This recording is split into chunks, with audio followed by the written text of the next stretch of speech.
আমি একাধিক জেনা করেছি, এখন আমার আল্লাহর কাছে ক্ষমা পাবো কি করলে? আল্লাহ তাআলা রহম করুক। অনেক ভাইরা আছেন বিভিন্ন পাপে লিপ্ত হওয়ার পর শয়তান তাদেরকে এত বেশি ভয় দেখায়, অতিরিক্ত ভয় দেখায়।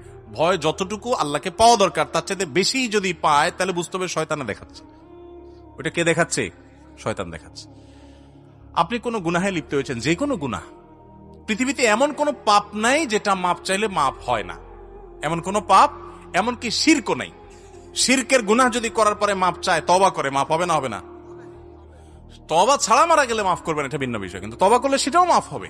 তাহলে বোঝা গেল জেনা ব্যভিচার হয়ে গেছে, অন্য কোনো অনাচার হয়ে গেছে, অবশ্যই মাফ করবেন আল্লাহ তাআলা। হ্যাঁ, মানুষের হক নষ্ট করেছেন, যুবক ভাইয়েরা 3-4 বন্ধু মিলে চা দোকানে চা খেতে বসেছেন, বাসে উঠেছেন, গায়ে জোর আছে, বাহুতে শক্তি আছে। আমি এই জন্য বলি 4-5 যুবক ছেলে ফেলে যখন চার দোকানে বসে তখন ওই টিবয়কে ডাকার টোন কিন্তু পাল্টে যায়। একা একা গেলে বিড়ালের মতো বলে, মামা 1 কাপ চা হবে? আর 4-5 জন গেলে কি বলে? এবারে চা দে। কথা কানে যায় না?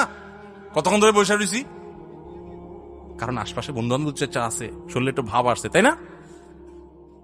আহা, এই মাস্তানি, এটার বিচার হবে, এটার বিচার হবে।